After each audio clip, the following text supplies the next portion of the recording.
Saraswati, kami dari segenap manajemen dan direksi Rumah Sakit Bali Med Buleleng. Om Swastiastu. Pagi ini berjumpa kembali dalam program bincang-bincang seputar topik kesehatan, yang pada kesempatan kali ini kita akan mengangkat topik yang sangat menarik bersama dokter spesialis kami. Beliau adalah dokter spesialis mata Rumah Sakit Bali Med Buleleng. Nah, teman-teman dan sahabat yang ada di rumah, kita tentu berharap semua agar wabah pandemi COVID-19 ini segera berlalu. Teman-teman dan sahabat, jangan lupa juga untuk tetap mematuhi protokol kesehatan dan himbauan pemerintah. Yang pertama itu adalah pakai masker. Kemudian yang kedua, Anda harus ingat selalu cuci tangan. Kemudian yang ketiga, physical distancing atau jaga jarak. Yang keempat, olahraga yang teratur. Dan yang kelima itu menjaga pola makan yang sehat. Itu salah satunya adalah mungkin mengkonsumsi buah-buahan lebih banyak dan juga sayuran. Dan teman-teman dan sahabat yang ada di rumah, kita berharap semua agar pandemi COVID-19 ini segera berlalu, hingga bagaimana kita untuk bisa menjalani kehidupan kita secara normal atau disebut sebagai new normal. Nah, teman-teman dan sahabat yang ada di rumah, pada kesempatan pagi hari ini, yaitu tepat pada Hari Raya Saraswati, kami mengajak teman-teman dan sahabat juga untuk update ilmu seputar kesehatan, informasi seputar kesehatan bersama dokter spesialis kami. Saya perkenalkan, beliau adalah Dr. Ayutea Primanita Mawan, spesialis mata. Selamat pagi Bu Dokter. Pagi. Sehat hari ini, Dok? Sehat. Gimana nih Bu Dokter terkait dengan situasi pandemi COVID untuk di Kabupaten Buleleng ini, menurut pandangan dokter sejauh ini bagaimana? Ya, sejauh ini saya melihat banyak, ya sudah banyak, selama ini saya lihat ada orang juga sudah pakai masker, yang kesadaran untuk melakukan protokol kesehatan itu sudah cukup bagus. Jadi dilihat dari jumlah kasusnya ya yang tidak terlalu, ya mungkin ada tapi tidak terlalu banyak ya. Signifikan, Dok, ya.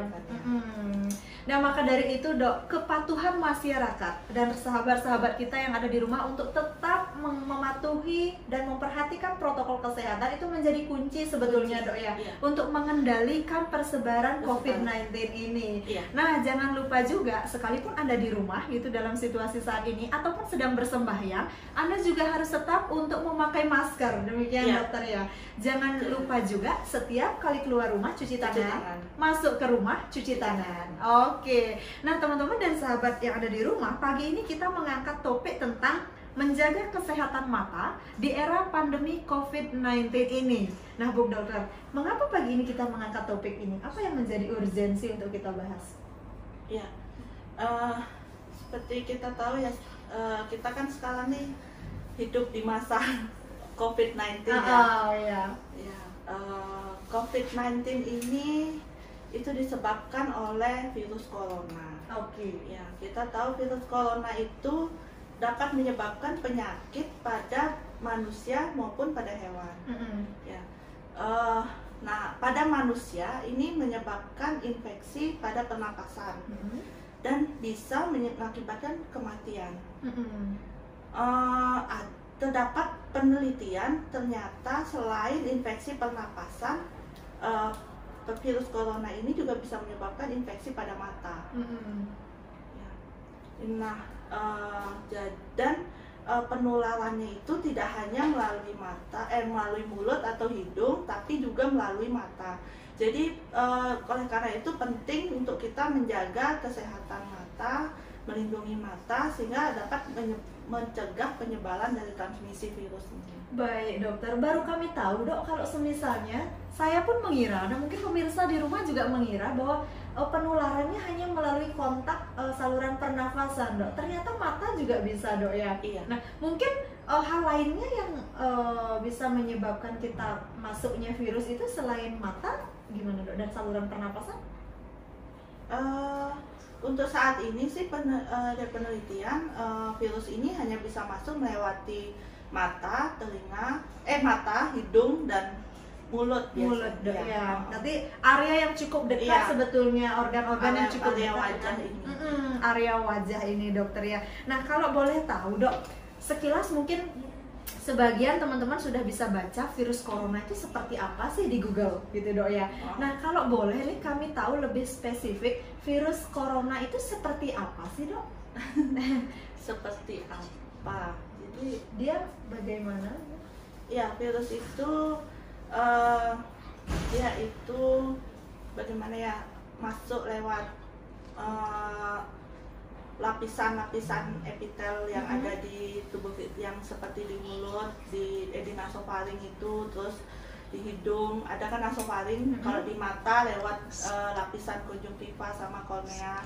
Itu ada reseptornya. Reseptornya itu yang membuat jalan masuk untuk virus itu. Jadi virus itu bisa masuk ke dalam tubuh kita gitu. Oke, baik dokter. Nah, kalau semisalnya nih dok, kita bicara soal, karena kita fokus dokter sebagai spesialis mata gitu dok ya. Nah, mata menjadi salah satu organ yang bisa rentan nih dok untuk masuknya virus itu dok. Nah, kemudian kalau kita bicara soal mata ini, kelompok yang beresiko atau kondisi mata yang seperti apa mungkin yang lebih beresiko untuk mempercepat masuknya virus itu ke dalam tubuh? Ya, orang-orang yang rentan terkena virus corona yang melalui mata ya. Yang pertama tuh yang pastilah orang yang kontak erat dengan penderita. Itu. Yang kedua itu yang kontak erat itu seperti petugas kesehatan mungkin atau keluarga terdekat gitu. Terus yang kedua itu yang biasanya yang cuci tangannya tidak rajin ya, maksudnya tidak rajin cuci tangan gitu. Tiga, dia sering mengucap-ngucap mata. Itu orang yang rentan. Termasuk saya dok, kalau misalnya dan tak nyaman sedikit gitu, langsung deh tangan nih nggak bisa dikendalikan dok, kadang langsung. Iya, biasanya sih orang yang suka ngucap-ngucap mata yang memang alergi misalnya gitu dengan debu seperti itu, atau enggak yang menggunakan lensa kontak seperti itu, dia biasanya akan lebih sering menyentuh mata. Oke dok, kalau memang begitu dok, apa kacamata menjadi salah satu solusi dok sebetulnya saat ini, atau bagaimana? Bisa dibilang begitu atau tidak dok? Sebenarnya sih disarankan memang yang pakai lensa kontak hendaknya saat ini menggunakan kacamata dahulu ya. Jadi mengurangi lah kita pertama ya terekspos, langsung terpapar oleh virus itu. Misalnya yang orang yang sedang berbicara atau tidak pakai masker kan mengeluarkan, jadi terlindung. Memang tidak 100% melindungi ya, karena masih ada lubang-lubangnya ini gitu ya, tapi setidaknya itu juga mencegah kita untuk kucak-kucak mata seperti itu ya. Kalau pakai lensa kontak kan rasanya lebih pingin megang mata gitu. Gitu, berarti kebiasaan bagaimana tangan itu kebiasaan untuk menyentuh mata itu sangat beresiko kita tertular ya. Nah sebelum lanjut nih dok, kalau semisalnya jarak saya kontak nih, mempengaruhi nggak sih dok kalau kita bisa tertular virus, atau nih semisalnya ada klien yang mungkin sudah ada virus coronanya, sebaiknya kita memproteksi diri dengan jarak itu bagaimana dok? Ya, kan yang disarankan jaraknya 2 meter ya. 2 meter ya dok, 1-2 meter ya. Dengan protokol kesehatan yang sekarang ini kan sudah pakai masker seperti itu, terus jadi orang yang kita ajak berbicara ya, setidaknya nggak langsung lah virus itu ini. Jadi sudah ada masker ya, kita pakai masker, orang tersebut pakai masker, itu sebenarnya tidak bisa mengurangi lah resiko untuk terkena virus itu. Oke dok. Kalau virusnya misalnya nempel nih dok di kacamata kita, semoga tidak dok ya. Kalau misalnya menempel di kacamata kita, berapa lama sih dok itu akan ini, atau virus itu bisa berjalan dong mendekati mata?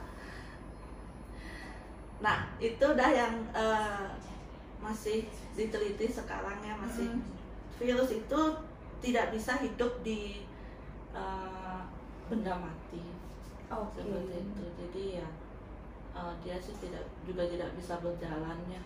Jadi memang hendaknya kita habis mungkin keluar rumah gitu berpergian, pulangnya kacamatanya dicuci juga gitu ya. Seperti itu. Oke, berarti virus itu sebetulnya tidak bisa bergerak ya, kecuali digerakkan, dibantu oleh tangan atau rambut gitu dok ya, bisa juga secara otomatis. Angin mungkin dok ya, angin bisa dok, angin meningkatkan resiko. Untuk saat ini saya tidak ada baca yang angin bisa. Kalau misalnya angin bisa menyebabkan penularan virus, mungkin sudah banyak dari kita ya. Baik. Berarti hanya kontak langsung saja dok ya. Makanya direct langsung, jadi kontak erat yang tak langsung ya. Kontak. Nah dok, apa saja sih dok gejala yang biasanya dirasakan oleh penderita ketika mungkin virus itu sudah mulai nih menginfeksi atau masuk melalui mata? Pasien gejala awalnya yang pertama itu adalah yang ditemukan dari penelitian-penelitian yang ada yang baru waktu wabah ini mulai ya, itu adalah mata merah ya, konjungtivitis. Jadi orang lihatnya mata merah ya. Jadi ada mata merah, lalu keluar air mata yang berlebihan ya, keluar sekret atau kotoran mata, bisa juga kemosis. Jadi konjungtivanya itu selaput bening yang ada mata itu membengkak ya. Seperti itu. Konjungtivitis beda ya? Konjungtivitis tadi atau konjungtivitis? Konjungtivitis. Itu gejala awalnya. Nah, mata merah dok, berapa lama dok kalau misalnya gejala ini mulai mungkin muncul ketika seorang itu mulai terinfeksi virus? Yang saya baca kan virus corona ini masuk sekitar 2-14 hari ya untuk ini munculnya dia ya bisa jadi seperti itu, tergantung kondisi badan, tergantung daya tahan tubuhnya pasien itu sendiri gitu. Baik dokter, berarti dok kalau semisalnya nih daya tahan tubuh seseorang mungkin dalam kondisi baik, ketika virus itu masuk menginfeksi melalui organ mata kita, itu apakah tetap kita merasakan gejala seperti mata merah, keluar air mata berlebihan, kemudian konjungtivitis, keluar kotoran mata yang berlebihan tidak sesuai dengan sebelum-sebelumnya, itu tetap kita rasakan dok biasanya? Untuk saat ini yang pasien yang di Buleleng ini ya belum sih saya ditemukan ada konjungtivitis pada pasien-pasien yang maksudnya yang di sana itu yang positif COVID-19 itu. Jadi biasanya kalau misalnya masuknya lewat mata pasti secara logis pasti ke mata dulu dia ininya. Jadi dia menyebar lewat mata ke saluran pernapasan ke seluruh tubuh. Ke seluruh tubuh begitu dok ya. Berarti boleh dong dok warning kalau misalnya ketemu pacar gitu atau ketemu pasangan gitu di luar, misalnya di warung makan, kita tetap harus jaga jarak berarti dok ya. Kan belum tentu jangka waktunya 14 hari gitu dok baru ada gejala, bisa jadi nanti 2 sampai kan maksudnya bukan 14 hari. Jadi antara dia kena itu kan 2 hari setelah dia kena itu bisa muncul gejala itu dok ya. Harus hati-hati juga dok ya super yang pasangan kita ada. Itu udah susahnya dok ya, soalnya virus ini ada yang orang tanpa gejala. Betul dok ya, orang tanpa gejala. Tapi kalau imunitasnya misalnya baik dok, dengan orang tanpa gejala ini dia bisa sembuh secara alami dok?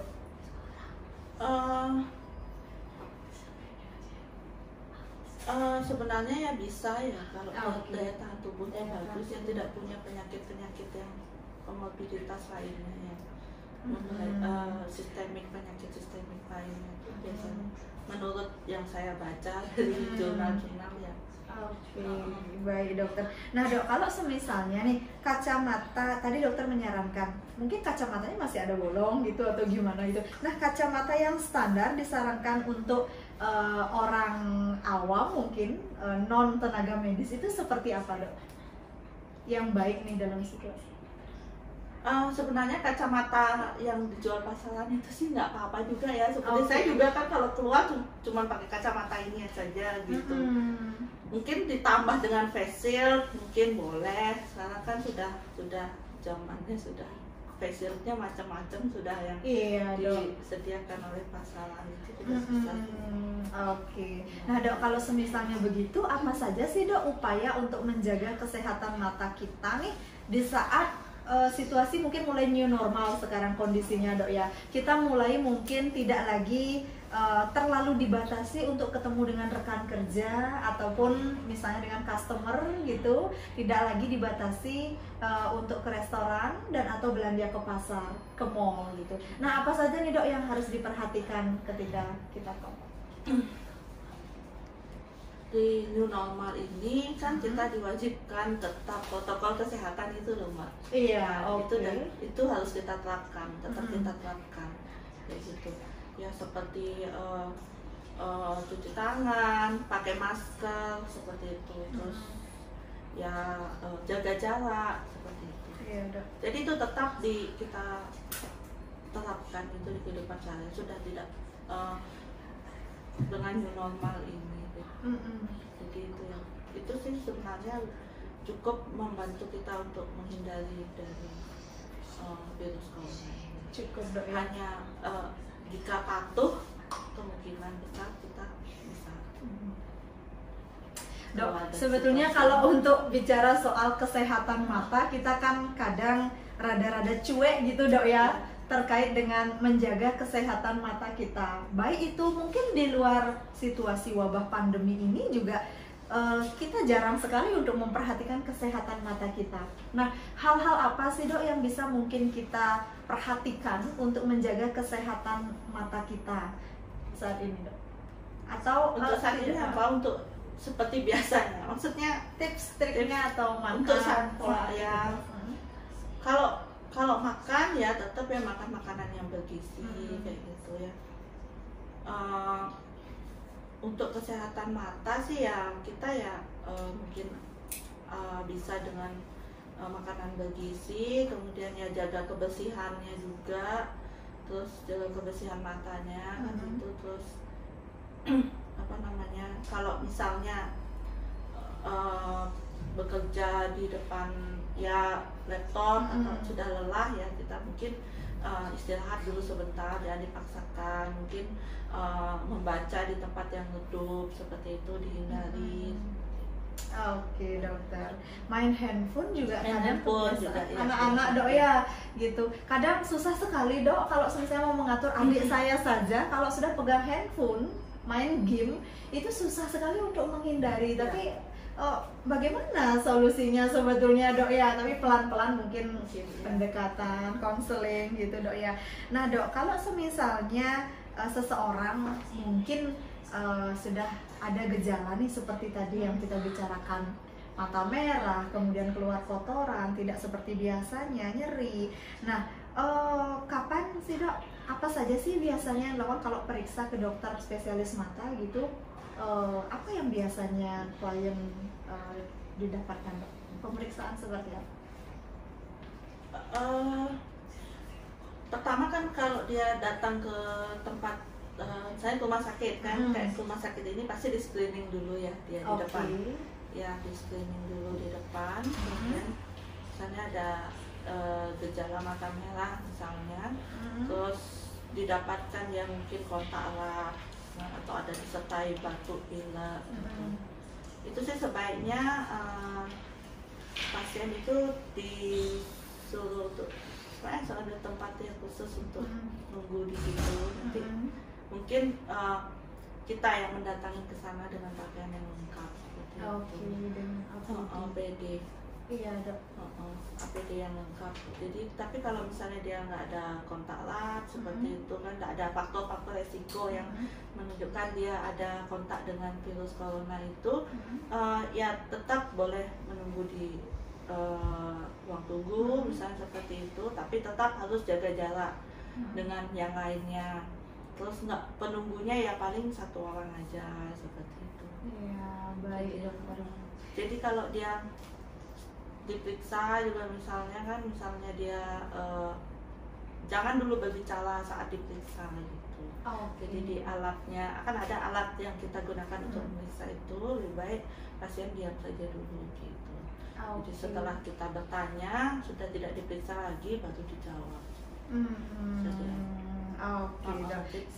Selalu kita berikan ruang dan juga bagaimana agar kita terhindar sebetulnya, Dok, ya. Mencegah lebih baik daripada mengobati ketika sudah sakit, begitu, Dok. Berarti dokter kalau semisalnya ini mungkin keluar menyelenceng dari topik sedikit, Dok, ya. Kalau semisalnya orang normal seperti saya gitu, saya punya si Dok nenek. Kalau kontrol ke dokter spesialis mata dalam situasi saat ini itu sudah boleh berarti, Dok, ya? Sebenarnya sih sudah boleh, ya, sebenarnya sudah boleh, soalnya sudah new normal ya. Kalau yang pada waktu itu kan, Dok. Pada saat emergency aja. Sebenarnya sih sekarang juga masih ditekankan kalau bisa emergency aja dulu ya emergency dulu. Tapi kalau memang harus ketemu dokternya, ya lebih baik ya itu dah seperti menerapkan protokol kesehatan seperti itu. Bisa selama masih bisa misalnya hanya aduh kok perih-perih aja matanya gitu. Maksudnya nggak terus gitu sekarang, nanti 2 hari lagi itu ya kan nggak emergency ya maksudnya. Udah terus-terusan gitu setiap hari setiap saat ya boleh. Baik, dokter. Dok, mitos atau fakta sih, Dok, kalau semisalnya jus wortel itu bisa untuk memperbaiki kondisi kesehatan mata? Yang minus mungkin jadi berkurang minus, itu benar nggak sih, Dok? Ya wortel kan mengandung vitamin A ya. Yang mana ada kelinci pakai kacamata kan gitu ya. Ada ya. Terus jadi ya dia bisa mungkin kandungan yang di dalam wortel itu bisa membantu menjaga kesehatan mata, membantu jalan. Jadi mungkin ya fungsi-fungsinya yang ada di dalam mata itu yang bisa dibantu untuk penglihatan. Tapi kalau untuk mata minus, kalau untuk seperti itu biasanya untuk mata minus, apalagi kalau anak-anak itu cenderung akan terus bertambah. Biasanya saat mata itu sudah berhenti untuk tumbuh, baru dia akan biasanya minus itu akan tetap segitu atau bisa saja bertambah dengan kondisi-kondisi tertentu seperti itu. Jadi minus itu sebenarnya jarang sekali untuk berkurang itu ya kasusnya langka yang berkurang ya. Yang ada tetap ataupun bisa nambah gitu. Dokter. Untuk minus. Untuk minus ya kasusnya. Nah, sebelum lanjut, dokter, ini ada pertanyaan dari sahabat kita yang ada di rumah. Dokter, selamat pagi, mau bertanya. Saya kebetulan kerja di bagian kasir di sebuah koperasi. Nah, pada saat menghitung uang secara manual, mata saya sering perih dan sampai meneteskan air mata.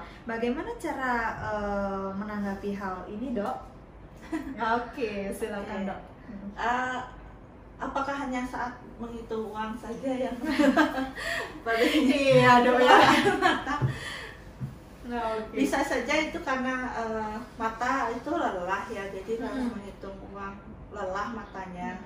Karena usia berapa mungkin bisa ditanya. Usia berapa pemirsa yang ada di rumah boleh dijawab langsung di sana, nanti akan kita kalau tanggapi. Misalnya aktivitas dia mungkin terlalu begini ya, terlalu konsentrasi, mata juga bisa lelah jadinya. Bagi dia usia sudah mungkin udah lebih dari 40, jadi mungkin dia memang harus menggunakan kacamata untuk membaca. Dokter. Untuk lebih bisa lebih jelas. Jadi kalau misalnya nggak jelas kan dia harus memfokuskan gitu, atau perlu kacamata. Ini mungkin juga dia lelah matanya karena setiap saat dia harus menghitung uang kayak gitu, melihat komputer gitu kan, lelah bisa. Mungkin istirahat dulu sejenak. Dok. Iya. Atau enggak kalau perlu ya kontrol aja ya ke Balimed dulu ya. Iya. Kalau sudah sampai gejalanya mengganggu aktivitas sehari-hari, ada baiknya teman-teman dan sahabat di rumah untuk langsung konsul ke dokter spesialis mata. Jadi sebetulnya Anda kalau ke rumah sakit atau ke hospital kami, rumah sakit ini bukan hanya untuk orang sakit, dokter, betul? Nah, rumah sakit ini adalah rumah sakit yang dirancang untuk promosi kesehatan dan juga edukatif preventif kesehatan. Jadi Anda sebaiknya mencegah lebih dahulu atau deteksi sejak awal gejala-gejala yang sudah mengganggu aktivitas Anda, ketemu langsung dengan dokter spesialis kami, nanti akan diberikan solusinya bagaimana agar tidak sudah parah baru ke dokter spesialis, begitu dokter ya. Sehingga kita hal-hal yang sifatnya memperparah aktivitas atau mengganggu aktivitas Anda itu sehari-hari itu bisa kita minimalkan, Dok. Betul dokter? Begitu? Kita sepakat ya, Dok. Kalau misalnya mau medical check up, mata menjadi salah satu organ yang mestinya harus kita medical check up secara kontinu, Dok. Nah, berapa lama nih, Dok, kalau yang direkomendasikan sebaiknya kita ngontrol mata kita ke dokter spesialis? Kalau ada keluhan misalnya mungkin matanya minus atau apa ya, kalau misalnya nih biasa ya paling nggak setahun sekali lah gitu. Kalau misalnya cepat perubahannya mungkin 6 bulan sekali gitu. 6 bulan sekali. Kalau lebih cepat lagi ya 3 bulan sekali lagi gitu. Tapi kalau dokter, kayak yang biasanya sih yang tidak ada gejala, misalnya cuma perih-perih ya, bisa setiap bulan bisa kayak gitu, bisa kontrol. Ya, tergantung situasi aja sih sebenarnya. Iya, oke. Dok, kalau misalnya pemirsa dan sahabat di rumah mau konsul secara online ini melalui call center marketing kami, mungkin nanti bisa dijawab langsung oleh Bu Dokter gitu. Ya, oke. Nah, teman-teman dan sahabat yang ada di rumah, silakan Anda mengajak teman, sahabat, kerabat, tetangga, siapapun itu yang semisalnya sedang mengalami gitu gejala atau keluhan terkait dengan organ matanya. Kesempatan hari ini adalah kesempatan bagi Anda untuk bertanya langsung dengan dokter spesialisnya tanpa harus bertemu gitu. Nah, kapan lagi gratis ini langsung dijawab oleh dokter spesialis kami. Yuk diajak join di live streaming Instagram Rumah Sakit Bali Med Buleleng. Nah, dokter sambil menunggu ini pertanyaan dari sahabat kita. Oke, sudah ada yang masuk. Iya. Oke, dari sahabat kita Dewita 99. Selamat pagi Bu Dewi. Oke, selamat siang Dok. Saya mau bertanya, di bagian mata saya ada kayak tubuh daging. Itu bagaimana nih Dok? Ini tubuh dagingnya di sebelah mananya tentu juga ya. Jadi kalau yang biasanya orang yang pasien yang datang ke praktek biasanya bilang ini tumbuh daging. Jadi ada selaput seperti berbentuk segitiga itu yang tumbuh mengarah ke kornea kita ya, yang warna hitam itu. Itu namanya pterygium. Jadi orang sering salah itu dibilang katarak gitu. Tapi sebenarnya namanya pterygium. Jadi itu penyebabnya itu faktor resikonya terutama adalah sinar matahari seperti itu. Jadi yang sering terpapar oleh sinar matahari lebih cepat tumbuh selaput daging itu. Ini biasanya berbahaya sih enggak ya Mbak ya. Maksudnya berbahayanya itu ya setelah dia tumbuh terlalu ke dalam gitu. Jadi dia menutupi penglihatan kita, itu yang berbahaya sih, mengancam penglihatan sih enggak ya, cuman sekarang sudah dihilangkan tuh bisa kembali lagi penglihatannya gitu. Cuman ya menutupi jadinya penglihatannya. Jadi lebih baik kontrol dulu untuk dilihat seberapa parah, maksudnya seberapa derajatnya sampai mana ini gitu. Apakah perlu operasi, apakah masih perlu diobservasi aja seperti itu. Oke dokter. Nah, kembali lagi nih Dok. Demikian pertanyaan Bu Dewi. Kalau misalnya mau ditanggapi lagi, silakan Anda juga bisa langsung untuk bertukar pikiran di live streaming kami Instagram. Nah dokter, sambil menunggu nih mungkin jawaban dari Bu Dewi dan juga sahabat yang mau bertanya. Kalau gangguan-gangguan penglihatan itu normal nggak sih Dok terjadi pada usia di atas 40 tahun? Gangguan penglihatan ya normal sih ya. Itu di usia di atas 40 tahun itu daya akomodasi kita sudah menurun. Jadi biasanya kita bisa membaca dalam jarak dalam mata normal ya, mata tidak ada kelainan matanya. mungkin kita bisa membaca dalam jarak 30 sampai 40 cm. 30 Tapi sampai 40 cm. Itu di atas 40 kita harus membaca lebih jauh lagi ya. Seperti itu. Biasanya itu gangguan, atau enggak bisa mulai muncul misalnya katarak seperti itu. Oke dok. Nah penasaran sebetulnya saya dok, kalau misalnya tadi kita kembali ke kesehatan mata saat pandemi COVID-19 ini, tadi gejalanya adalah mungkin mata menjadi merah, kemudian keluar kotoran yang berlebihan, tidak seperti normal, keluar cairan berlebihan, tidak nyaman tentunya dok. Nah kalau ke dokter mata dok, apa saja yang diperiksa dok? Nanti tak khawatirnya jangan-jangan saya misalnya nih ada keluarga yang misalnya mengalami gejala begitu, kita cemas duluan dok. Kalau mau ke dokter spesialis sebetulnya. Cemasnya kenapa? Karena nanti diperiksa seperti apa nanti dok?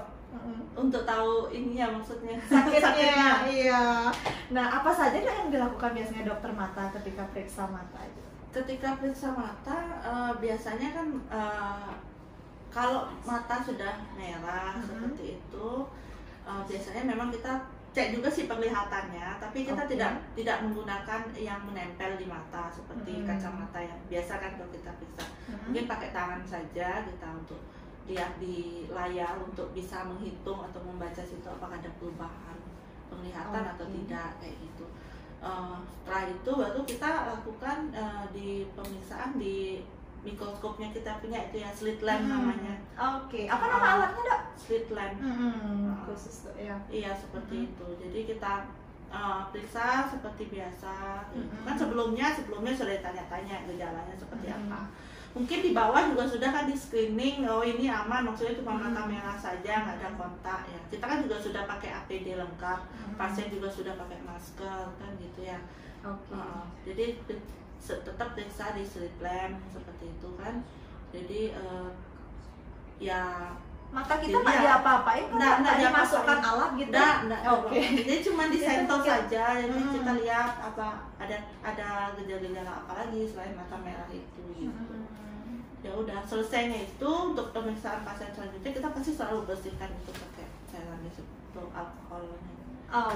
Berarti aman ya dok kalau semisalnya dari satu pasien ke pasien berikutnya, kalau di Rumah Sakit Bali Med Buleleng itu selalu dibersihkan dok ya. Setiap selesai satu pasien bersihkan, setiap satu kali pasien bersihkan gitu ya. Kembali lagi kita menjaga aspek keamanan baik tenaga kesehatannya juga pasiennya begitu dok ya. Jadi teman-teman dan sahabat yang ada di rumah tidak perlu khawatir sebetulnya ketika Anda merasakan keluhan, gejala gitu yang dirasakan pada organ penglihatan Anda bisa tetap berkonsultasi ke dokter spesialis mata kami, ke Rumah Sakit Bali Med Buleleng itu dengan aman. Kami jamin aman gitu dok ya, karena moto kami adalah care with integrity and safety. Jadi aspek keamanan pasien dan juga tenaga medis menjadi salah satu indikator utama yang kami perhatikan. Nah teman-teman dan sahabat yang ada di rumah, kami berikan space waktu lagi mungkin 5 menit lagi. Jika Anda yang masih ingin untuk bertanya seputar kesehatan mata dan ataupun pada situasi pandemi COVID saat ini, itu Anda bisa bertanya dan akan dijawab langsung oleh dokter spesialis mata kami gitu. Nah dokter Ayu, kalau semisalnya nih dokter prakteknya untuk di Kabupaten Buleleng di mana saja nih? Saya di Rumah Sakit Umum, di Rumah Sakit Kertausada, di sini. Di sini. Kalau di Rumah Sakit Bali Med Buleleng, dokter prakteknya hari apa saja? Saya prakteknya hari Selasa dan hari Kamis jam 6 itu sampai selesai ya, sampai habis pasiennya biasanya. Dan hari Jumat jam 4 sore itu sampai habis juga. Sampai habis pasiennya. Kalau dok semisalnya hari Rabu gitu atau Sabtu ada sahabat yang misalnya mau periksa, bisa secara appointment dok? Maksudnya bisa dengan perjanjian lebih dulu gitu? Untuk hari Rabu itu karena jadwal saya mungkin agak benturan nanti jadinya. Takutnya nanti kalau appointment karena saya di rumah sakit lain saya sudah ambil jadwal agak sore. Jadi itu bisa sampai malam sekali kalau mau sampai malam ya. Iya dokter ya. Kalau saya pagi sudah di rumah sakit umum, kemudian sorenya di sini, kemudian di tempat lainnya lagi. Baik dokter. Karena kerap kali dok klien kita mungkin dari jauh begitu untuk menyesuaikan waktunya. Kadang biasanya by appointment lewat call center marketing kami. Lebih baik telepon dahulu gitu. Apakah ada dokter matanya atau tidak? Iya, untuk hari betul ini dok. seperti itu ya. Baik, Tidak rugi dokter. untuk datang. Iya, oke dok. Nah kalau untuk makanan dok, makanan apa saja sih dok yang untuk menjaga kesehatan mata kita sebetulnya dok, yang direkomendasikan dari dokter spesialis mata? Karena selama ini kami hanya tahu dari ini beneran nggak sih, ini beneran nggak sih gitu. Yang sebenarnya itu jenis makanan apa dok yang bisa mempertahankan kesehatan mata kita? Sebenarnya semua makanan bergizi itu bisa dimakan gitu. Ya tidak ada sebenarnya pantangan makanan itu sebenarnya tidak ada. Kecuali yang mungkin penderita kencing manis misalnya, itu yang memang harus dijaga makanannya sesuai dengan yang dianjurkan. Karena ya kalau yang kencing manis, kalau makanannya bebas seperti biasa kan tidak bagus juga untuk kesehatan matanya, karena bisa meningkatkan gula darah, itu bisa komplikasinya di saraf matanya, di retinanya di belakang seperti itu. Tapi kalau yang biasa-biasa seperti kita yang tidak ada punya sakit lainnya ya silakan makan apa saja, boleh, bebas, yang penting bergizi. Oke dok, sebetulnya organ itu saling terkait dok ya. Kalau organ lainnya misalnya sudah ada mungkin sakit penyakitnya, itu bisa sangat mempengaruhi organ lainnya juga yang vital-vital begitu ya, dok. Jadi itu terkait semuanya. Jadi ada baiknya sebetulnya medical check up dok ya, general check up, kebiasaan yang sebetulnya sangat anti nih dok bagi pola masyarakat Bali. Tapi di luar sana mereka sudah menerapkan general check up secara kontinu. Ya dok ya, 1 tahun sekali mereka sampai periksa mata, sampai jantung, paru-parunya juga dicek. Nah terakhir dok, resiko terburuknya untuk mata apa sih dok yang bisa terjadi ketika sudah terkena virus COVID-19 ini? Resiko terburuknya ya ada sih, kalau ada ada yang saya baca ini ditemukan ya pada hewan, dia infeksi terburuknya pada mata itu sampai yang hilang penglihatan. Jadi saraf matanya sudah kena jadinya, jadi namanya optic neuritis. Tapi saya belum menemukan atau membaca jurnal yang ditemukan pada manusia seperti itu. Jadi biasanya kalau sembuh lah dari COVID-19 itu ya matanya sembuh juga gitu. Ya. Iya dok.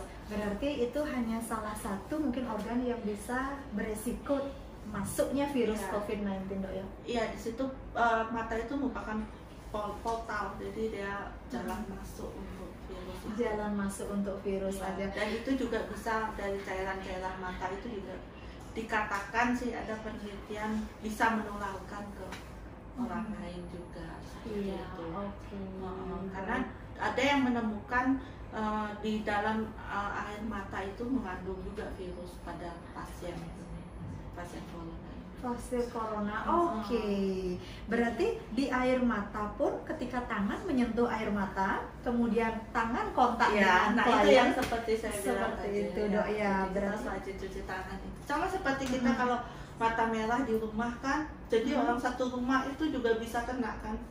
Ya betul dok. Seperti itu.